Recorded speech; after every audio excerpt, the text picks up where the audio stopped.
In my opinion, the Frank Mako by Axis is the new standard for dedicated downwind boards since its launch. So when I got my hands on the new Armstrong Ocean, I wanted to see how it compared, where it excelled, and potentially where it fell short in comparison. So if you want to find out how it matched up and where I think it sits in the lineup, well, stick around and you'll find out.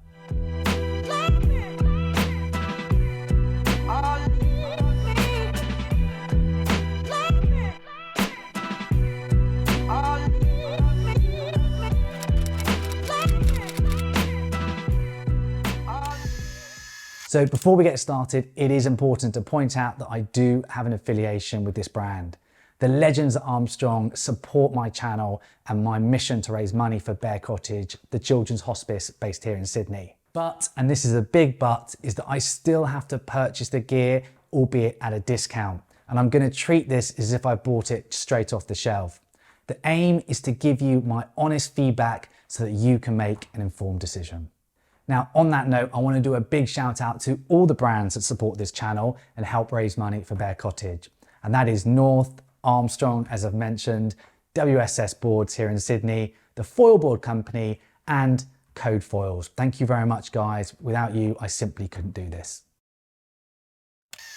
Okay, so the first thing you'll notice as soon as you pick this board up and put it under your arm is how light it feels. Look, it's not the lightest board I've ever used. I have had some custom boards that have probably been lighter, but for a production board that's come out of a factory with warranty, well, I think you'd struggle to find something that's lighter than this. In fact, this weighs exactly 5.9 kilos, which interestingly is exactly the same weight as the Frank Mako. Now, where the Ocean stands out in front of the pack compared to other boards of its weight is its weight to stiffness ratio. Now, this is thanks to the carbon stringers they use, but I can tell you this feels incredibly stiff underfoot.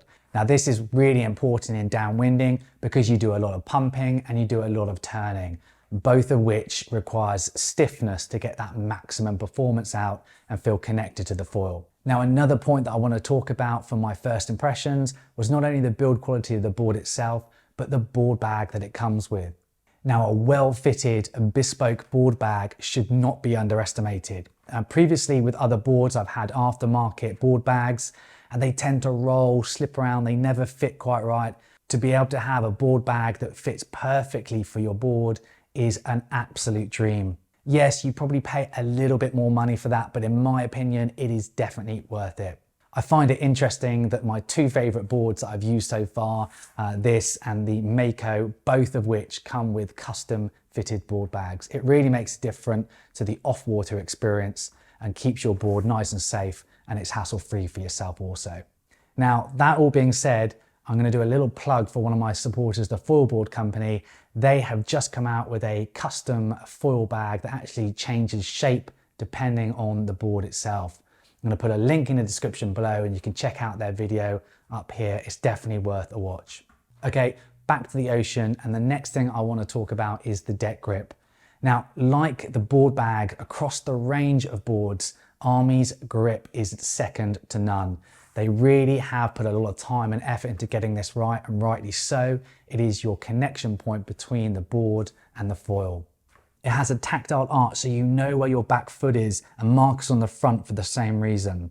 And what's more, that you have the foil track markers so that you know exactly where your foot is in relation to the foil. Now for me, this is really important because where my back foot is depends on the style of foiling that I'm trying to do. If I'm pumping, I put my back foot directly over the leading edge of the mast. If I'm turning, that goes to the rear. And so having a marker where I can see exactly where that is important to me. So you can see that this attention to detail is starting to push the Ocean in front of everybody else in terms of build quality and features. Now on that note, there is one other feature that I want to talk about, and that's the position of the leash plug in relation to the board itself.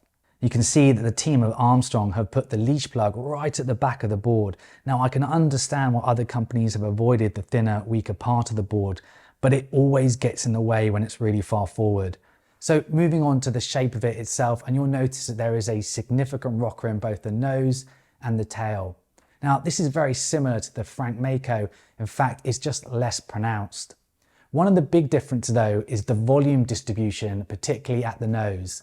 There is definitely more volume there. Now this has its advantages and disadvantages. The big advantage for me was when I'm paddling up, I can put more weight forward on the nose without it sinking and potentially sending me off balance. The disadvantage of it is that it's probably less aerodynamic, particularly if you're pumping into wind. But interestingly, I didn't notice that drawback when I was pumping into the wind or doing 360s. And I think that may be down to the fact that the board is thinner and stiffer, which made me feel more connected and I could pump further and faster. Now, returning back to the what I call banana shape with the tail and nose rocker, I'm found that this has two effects. So the first one is that it tends to sit in the water better, particularly at the lower volumes. So don't be afraid to go down a volume or two.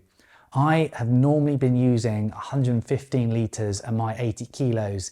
And since using this type of board, I've dropped right down to the 100, 105 litres, something like that. I find it sits really nicely in the water, is well balanced, but it gives me that less volume when I'm up onto the foil. I did find that the Ocean was more stable than the Frank Mako, particularly in confused and choppy water. And you know what? I think that was down to more volume in the nose. It just gave me that little bit of extra stability, which can be all the difference between falling off and staying up on foil and putting the power down to paddle up. Now, the next point I want to talk about is the thickness of the board. Compared to other boards on the market, the Ocean is incredibly thin. This means that your distance between foot to foil is reduced dramatically. With a combination of the trackpad and the reduced thickness of the board, you feel really locked in and connected to the foil, and that's something that I look for in a downwind board. Okay, so on to the on-water experience and specifically how it paddles in flat water. Now, I had some preconceptions about this board from its predecessor, which tended to be a paddler as opposed to something that bounces off the water. Now, I'm pleased to say that the Ocean has this great combination of both paddling fast, but also being able to pump off the water really easily.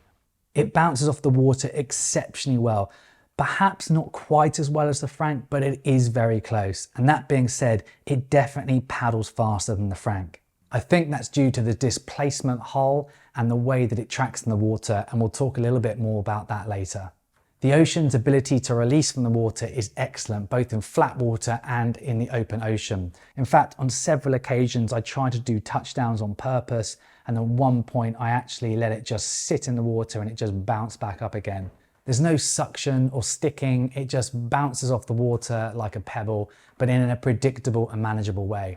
Now, I also want to talk about how well this board turns in relation to its predecessor. Thanks to its shorter length, a rocker line and thin profile, it turns like a board half its volume. In fact, it was one of the most impressive features about this board, and I was not expecting that that was going to be the case. So the first point I want to talk about is tracking and how this board tracks in line with ocean swells. They specifically designed this board to do that. And it's all well and good if you live in conditions where the ocean swells and winds are all going in the same direction. Most of us don't live in a location like that, and so we have to deal with chop and swells going in different directions to the wind bumps. It can be a bit chaotic. Now, I did say that this board is very stable in those conditions, but it does want to track with the open ocean swells. That can sometimes be a bit challenging if you need to very quickly turn and paddle in a certain direction. And the second point I want to talk about is the versatility of this board. It's very downwind specific. Now, I don't think Armstrong are going to make any apologies for this, because they do have a board that is better suited to that in terms of the standard downwind board. Now, unfortunately, I am not in a position where I can own two downwind boards, so I've got to get one that does everything. So for me, I prefer to have that extra performance out in the ocean and then compensate for it out in other conditions. So I absolutely love the Armstrong Ocean downwind board. It packs performance and the attention to detail is second to none.